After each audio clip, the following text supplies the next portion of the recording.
मेरे प्यारे दोस्तों, कैसे हैं आप लोग। मैं आशा करता हूं कि आप लोग बढ़िया होंगे एवं मस्त होंगे। दोस्तों, आज की क्लास में हम लोग हिंदी के 10वीं क्लास के हिंदी के सही ऐसे वीवीआई ऑब्जेक्टिव सवाल को देखने वाले हैं जो कि आपके मैट्रिक बोर्ड एग्जाम 2026 की दृष्टि से काफ़ी महत्वपूर्ण है और ये सभी सवाल आपसे परीक्षाओं में बार बार पूछे जाते हैं। तो आइए दोस्तों, देखते हैं कि पहला सवाल क्या है। यदि आप लोग हमारे चैनल पर नए हैं तो चैनल को सब्सक्राइब कर दीजिए, इस वीडियो को लाइक कर दीजिए। यदि आपका कोई भी दोस्त मित्र 10वीं की कंप्लीट तैयारी करना चाहते हैं तो इस वीडियो को शेयर करके सब्सक्राइब जरूर करवाइए। और देखिए, पहला सवाल आपकी स्क्रीन पर दिया गया है। आप सभी इन सभी सही सवालों को अंत तक जरूर देखिएगा, क्योंकि सभी के सभी सवाल आपके परीक्षा की दृष्टि से काफ़ी महत्वपूर्ण है, वेरी इंपॉर्टेंट है, वीवीआई है।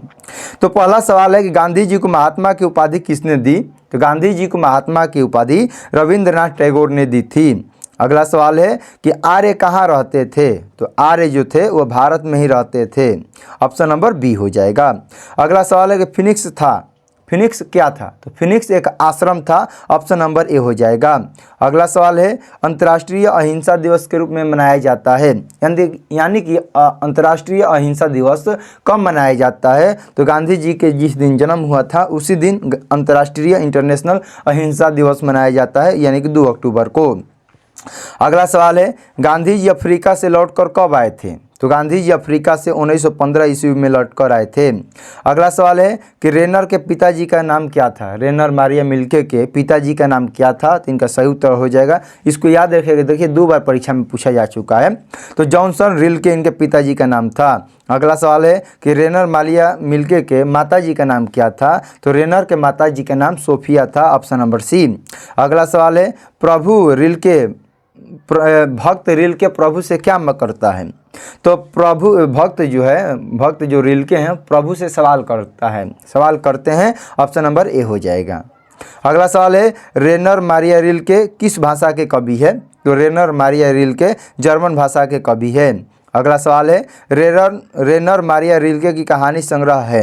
तो रेनर मारिया रिल्के की कहानी संग्रह का नाम है tales of almighty. Option number B. अगला सवाल है जीवनानंद दास किस भाषा के कवि है। तो जीवनानंद दास बांग्ला भाषा के कवि है। अगला सवाल है जीवनानंद दास की कविता का हिंदी में अनुवाद किसने किया है। तो जीवनानंद की जितनी भी कविताएं हैं उसको हिंदी में अनुवाद प्रयाग शुक्ल ने किया है। Option number A. अगला सवाल है लौट कर आऊँगा फिर शीर्षक कविता में उल्लू कहाँ बोलता है। तो लौट कर आऊँगा फिर शीर्षक कविता में उल्लू कपास के पेड़ पर बोलता है। अगला सवाल है अमीरुद्दीन का जन्म कहाँ हुआ था। अमीरुद्दीन का जन्म कहाँ हुआ था 2025 सेकेंड शिफ्ट में पूछा गया सवाल है। तो अमीरुद्दीन का जन्म बिहार में हुआ था। अगला सवाल है सुलोचना कौन थी। तो सुलोचना कौन थी। एक एक्ट्रेस थी, अभिनेत्री थी, हीरोइन थी, यानी कि इसका सही उत्तर हो जाएगा ऑप्शन नंबर सी। और जो यदि कुलसुम के बारे में पूछे तो कुलसुम कौन थी, हलवाइन थी। तो यहाँ पर सुलोचना अभिनेत्री थी। अगला सवाल है बिस्मिल्लाह खां कौन सा वाद्य यंत्र बजाते थे। तो बिस्मिल्लाह खां शहनाई वाद्य यंत्र बजाते थे। अगला सवाल है अमीरुद्दीन के बड़े भाई का नाम क्या था। तो अमीरुद्दीन के बड़े भाई का नाम शमसुद्दीन था। Option number C. अगला सवाल है गीतकार गुलजार की कविताओं का संपादन यतीन्द्र मिश्र ने किस नाम से किया है।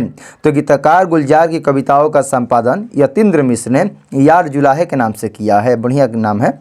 अगला सवाल है मछली है। तो मछली एक कहानी है। अगला सवाल कि झोले में कितनी मछलियाँ थी। तो झोले में 3 मछलियाँ थी। Option C. अगला सवाल है संतु क्यों काँप रहा था। तो संतु डर से काँप रहा था, ठंड से काँप रहा था। तो संतु डर से नहीं, ठंड से काँप रहा था। अगला सवाल है मछली अभी कटी जाएगी, ऐसा किसने पूछा। मछली अभी कटी जाएगी, ऐसा किसने पूछा। तो संतु ने पूछा है। अगला सवाल है बीजाक्षर शीर्षक काव्य संकलन किसकी कृति है। तो जो बीजाक्षर है वह अनामिका जी की कृति है। अगला सवाल है अनामिका किस काल की कवित्री है। तो अनामिका एक समकालीन काल की कवित्री है। Option number C. अगला सवाल है हमारी नींद शीर्षक कविता किस काव्य संग्रह से लिया गया है। तो हमारी नींद शीर्षक जो कविता है वह दुष्चक्र में सृष्टा से लिया गया है। Option number A. अगला सवाल है वीरेंद्र अंगवाल किस दैनिक पत्र के संपादकीय सलाहकार हैं। तो वीरेंद्र अंगवाल किस पत्र के। तो दैनिक अमर उजाला जो है, अमर उजाला दैनिक पत्र के संपादकीय सलाहकार हैं। ऑप्शन नंबर सी हो जाएगा।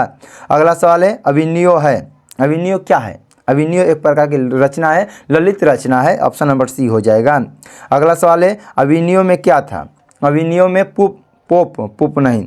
अभिनयो में पोप की राजधानी थी, ऑप्शन नंबर बी। अगला सवाल है कारियोसियन संप्रदाय विश्वास करता है, तो कारियोसियन संप्रदाय किस में विश्वास करता है, तो मौन में विश्वास करता है।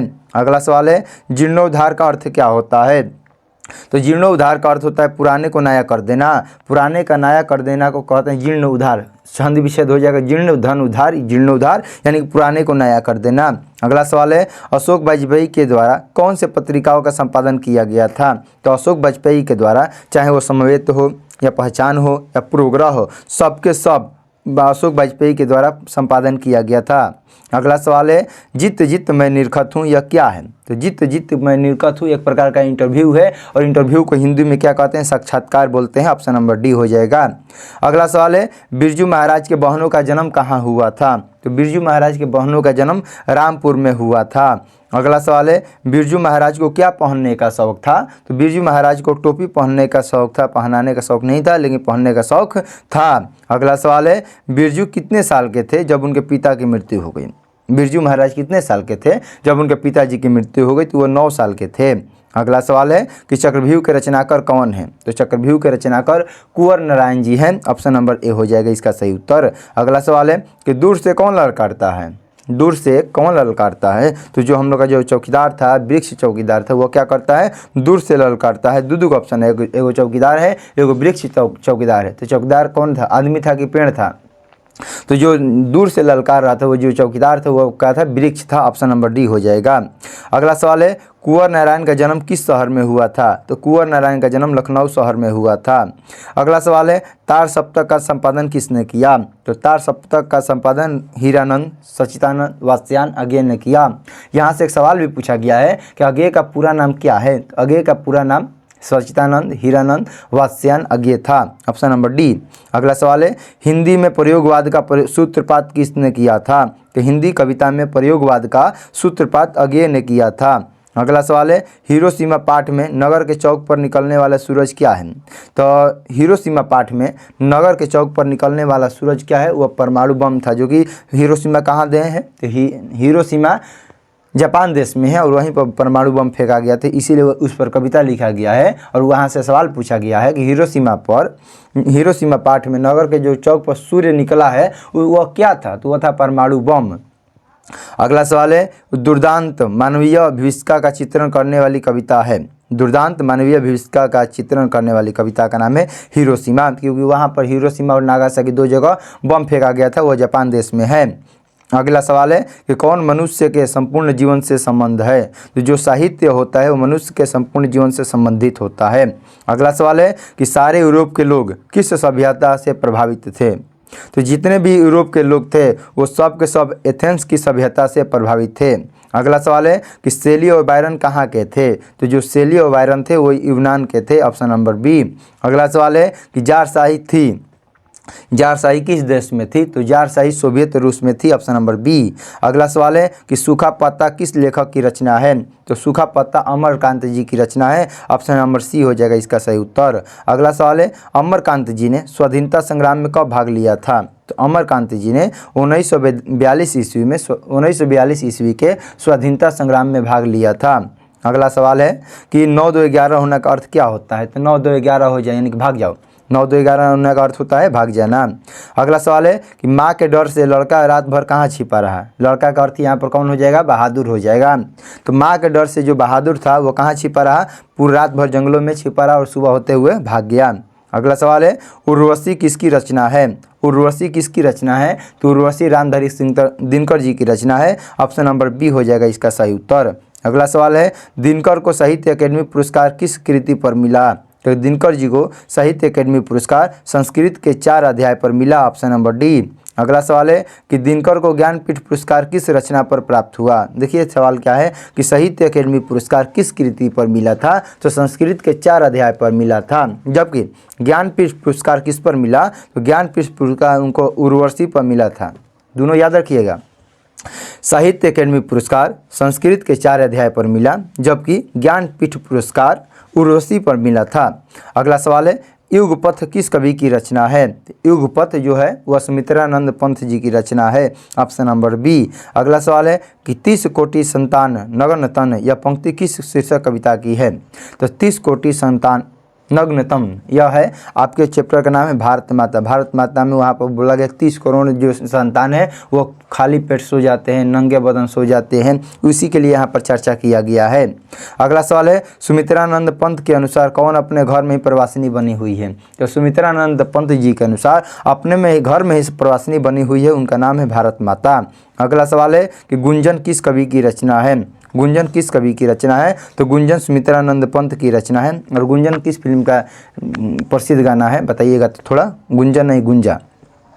तो गुंजन किस कवि की रचना है? सुमित्रानंद पंत की। अगला सवाल है सुमित्रानंद पंत किस युग के कवि है? तो सुमित्रानंद पंत छायावाद युग के कवि हैं, ऑप्शन नंबर सी। अगला सवाल है टकसाल शब्द का अर्थ क्या होता है? तो टकसाल शब्द का अर्थ होता है जहाँ सिक्के ढलते हैं उसे टकसाल कहते हैं, जहाँ सिक्कों को ढाला जाता है उसको टकसाल बोलते हैं। अगला सवाल है किस शासक ने ऐसा सिक्का चलाया कि जिस पर राम सिया शब्द अंकित था, राम सिया का चित्र अंकित था? तो बादशाह अकबर ने राम सिया शब्द से एक सिक्का चलाया था, ऑप्शन नंबर बी। अगला सवाल है चंद्रगुप्त विक्रमादित्य का व्यक्तिगत नाम क्या था? तो चंद्रगुप्त विक्रमादित्य का व्यक्तिगत नाम देव था। अगला सवाल है काशी क्या है? काशी एक है दोस्तों देवनगरी। देवनगरी क्या कहलाता है? काशी कहलाता है। अगला सवाल है कर्नाटक प्रदेश का श्रवणबेलगोला स्थान किस प्रसिद्ध स्थल है? कर्नाटक प्रदेश का श्रवणबेलगोला स्थान किसके लिए प्रसिद्ध है? वह दोस्तों जैन मुनियों के लिए प्रसिद्ध है, ऑप्शन नंबर डी हो जाएगा इसका सही उत्तर। अगला सवाल है कि सीता जब नारायण के हिस्से में थी तो किसे बुखार आ गया था? तो सीता जब नारायण के हिस्से में थी तो किसको बुखार आ गया था? दोस्तों भंवरी को बुखार आ गया था। अगला सवाल है कि किसे महसूस हुआ कि पृथ्वी और आकाश के बीच में घुटन भरी हुई है? किसे महसूस हुआ कि पृथ्वी और आकाश के बीच में घुटन भरी हुई है? तो सीता को महसूस हुआ कि पृथ्वी और आकाश के बीच में घुटन भरी हुई है। अगला सवाल है कि धरती कब तक घूमेगी शीर्षक कहानी का कहानीकार कौन है? तो धरती कब तक घूमेगी शीर्षक कहानी के जो कहानीकार हैं वह है सावरदैया। सावरदैया जो है ऑप्शन नंबर सी हो जाएगा इसका सही उत्तर। अगला सवाल है कि धरती कब तक घूमेगी शीर्षक कहानी का प्रमुख पात्र का है क्या है? पूरा यदि चैप्टर आप पढ़िएगा तो उसमें सबसे ज़्यादा बार कौन सा शब्द यूज हुआ है? वह है सीता। सीता का सबसे ज़्यादा प्रयोग हुआ है धरती कब तक घूमेगी में, इसीलिए इसका सही उत्तर हो जाएगा ऑप्शन नंबर डी। अगला सवाल है धरती कब तक घूमेगी कहाँ की कहानी है? तो धरती कब तक घूमेगी यह आपके राजस्थान की कहानी है। अगला सवाल है प्रेमघन किस युग के साहित्यकार थे? तो जो प्रेमघन थे वह भरतेंदु युग के साहित्यकार थे। अगला सवाल है जीर्ण जनपद किनकी रचना है? तो जो जीर्ण जनपद है वो आपके प्रेमघन जी की रचना है, ऑप्शन नंबर ए हो जाएगा। अगला सवाल है नाखून क्यों बढ़ते हैं शीर्षक पाठ साहित्य की कौन सी विद्या है? शीर्षक पाठ की यह एक प्रकार का क्या है जो नाखून क्यों बढ़ते हैं, यह क्या है? यह ललित निबंध होता है, ऑप्शन नंबर बी। अगला सवाल है कि गौड़ देश के लोग क्या पसंद करते थे? तो गौड़ देश के जो लोग थे वो बड़े बड़े नाखूनों को रखना पसंद करते थे। अगला सवाल है कि नाखून का बढ़ना मनुष्य की किस वृत्ति का परिणाम है? तो नाखूनों का बढ़ना मनुष्य की पाशविक वृत्ति का परिणाम है। अगला सवाल है लेखक हजारी प्रसाद द्विवेदी ने दयनीय जीव किसे कहा है? तो लेखक हजारी प्रसाद द्विवेदी ने दयनीय जीव अल्पज्ञ को पिता को कहा है, ऑप्शन नंबर ए हो जाएगा इसका सही उत्तर। अगला सवाल है प्रत्न मानव का अर्थ क्या होता है? तो प्रत्न मानव का अर्थ होता है प्राचीन मानव। प्राचीन मतलब पुराना और प्रत्न मतलब कि पुराना ही मानव होता है। अगला सवाल है कि वल्ली अमाल को किसकी चिंता सताने लगी? वल्ली अमाल को अपने पपत्ती की चिंता सताने लगी, ऑप्शन नंबर ए। अगला सवाल है कि नगर पाठ में अमल राज को कितना नंबर कमरा दिखाने के लिए कहा गया था? तो नगर कहानी में जो नगर शीर्षक है नगर पाठ है उसमें अमल राज को 48 नंबर कमरा दिखाने को कहा गया था। अगला सवाल है कौन पपत्ती को अकेला छोड़कर नहीं जाना चाहती थी? तो जो वल्ली अमाल थी उनकी माता जी थे वल्ली अमाल, वो अपने पुत्री को व पपत्ती को अकेले छोड़कर जाना नहीं चाहती थी, ऑप्शन नंबर डी हो जाएगा इसका सही उत्तर। अगला सवाल है कि वल्ली अमाल के गाँव का नाम क्या था? तो वल्ली अमाल के गाँव का नाम मुंडाडी पट्टी था। वल्ली अमाल के गाँव का नाम मुंडाडी पट्टी था। अगला सवाल है नगर कहानी के कहानीकार कौन है? तो नगर कहानी के कहानीकार सुजाता जी है। अगला सवाल है कि मंगू की माँ की कितनी संतानें थी? तो मंगू के माँ की 4 संतानें थी, ऑप्शन नंबर सी। लेकिन अगला सवाल दिया गया है कि मंगू के माँ के अलावा उनकी माँ को कितनी संतानें थी? तो मंगू के माँ की 4 संतानें, लेकिन मंगू के माँ के अलावा कितने संतानें थी? 3 संतानें थी। अगला सवाल है कि मंगू कहानी का मुख्य पात्र कौन है? माँ कहानी का मुख्य पात्र कौन है? तो माँ कहानी का मुख्य पात्र मंगू है, क्योंकि मंगू एक पागल लड़की है और इसी को ठीक कराना है और इसी पर पूरा किताब का कहानी इधर गिर्द घूमता रहता है। अगला सवाल है मंगू जन्म से ही क्या थी? मंगू जन्म से ही पागल थी, गूंगी थी, अंधी थी, ए और बी दोनों थी। तो मंगू जन्म से ही पागल भी थी और गूंगी भी थी, इसीलिए इसका सही उत्तर हो जाएगा ऑप्शन नंबर बी। अगला सवाल है कि मंगू के कितने भाई थे? तो मंगू के 2 भाई थे, मंगू के 2 भाई थे। अगला सवाल है कि मैक्स मुलर को वेदांतियों का वेदांती किसने कहा था? तो मैक्स मुलर को वेदांतियों का वेदांती स्वामी विवेकानंद जी ने कहा था। मैक्स मुलर को वेदांतियों का वेदांती स्वामी विवेकानंद जी ने कहा था। अगला सवाल है कि संस्कृत भाषा और यूरोपियन भाषा का तुलनात्मक व्याकरण किसने दिया है? तो संस्कृत भाषा और यूरोपियन भाषा का तुलनात्मक व्याख्यान मैक्स मुलर ने दिया है। अगला सवाल है कि महारानी विक्टोरिया ने नाइट की उपाधि कब प्रदान की? महारानी विक्टोरिया ने नाइट की उपाधि किसे प्रदान की? तो महारानी विक्टोरिया ने नाइट की उपाधि मैक्स मुलर को प्रदान की। अगला सवाल है कि कर्ण और केठ उपनिषद का अनुवाद मैक्स मुलर ने किस भाषा में किया है? तो कर्ण और केठ उपनिषद का अनुवाद मैक्स मुलर ने जर्मन भाषा में किया है। अगला सवाल है कि लिप्जिंग विश्वविद्यालय में मैक्स मुलर ने किस भाषा का अध्ययन किया है? तो लिप्जिंग विश्वविद्यालय में मैक्स मुलर ने संस्कृत भाषा का अध्ययन किया है।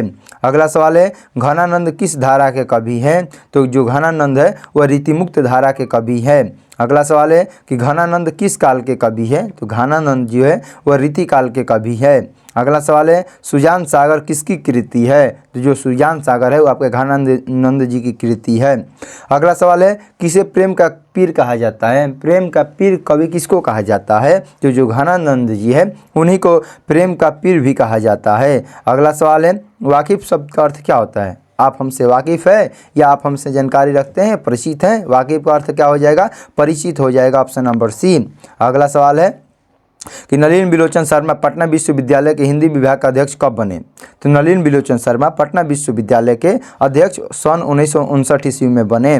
अगला सवाल है आलोचकों के अनुसार प्रयोगवाद का वास्तविक प्रारंभ किसके कविताओं से हुआ था? आलोचकों के अनुसार प्रयोगवाद का वास्तविक प्रारंभ नलिन बिलोचन शर्मा जी के कविताओं से हुआ था। अगला सवाल है नलिन बिलोचन शर्मा की कहानियों में किसके तत्व समग्र उभर कर आए थे? तो नलिन बिलोचन शर्मा की कहानियों में मनोविज्ञानिकता का समग्रता से उभर कर आए थे। अगला सवाल है कि विष के दांत कहानी किस वर्ग के अंतर्विरोधों को उजागर करती है? तो जो विष के दांत है वो मध्यम वर्ग की कहानी के बारे में चर्चा करती है, ऑप्शन नंबर सी। अगला सवाल है प्रेम रसकान ने किसे कहा है?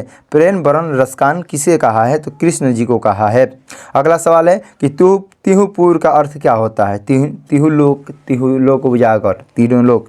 तिहुपुर का मतलब क्या हो जाएगा? तीनों लोक हो जाएगा। तिहुपुर का अर्थ हो जाएगा तीनों लोक। अगला सवाल दिया गया है कि रसखान का मूल नाम क्या था? तो रसखान का मूल नाम सैयद इब्राहिम था, ऑप्शन नंबर ए। अगला सवाल है और यहाँ से टोटल सवाल की संख्या 102 थी। यहाँ पर आपको दिखाई देगा 103, लेकिन एक संख्या को कम कर देना है। टोटल यहाँ पर सवाल कितना था दोस्तों? 102 था। तो चलिए दोस्तों आज की क्लास को यहीं पर समाप्त करते हैं।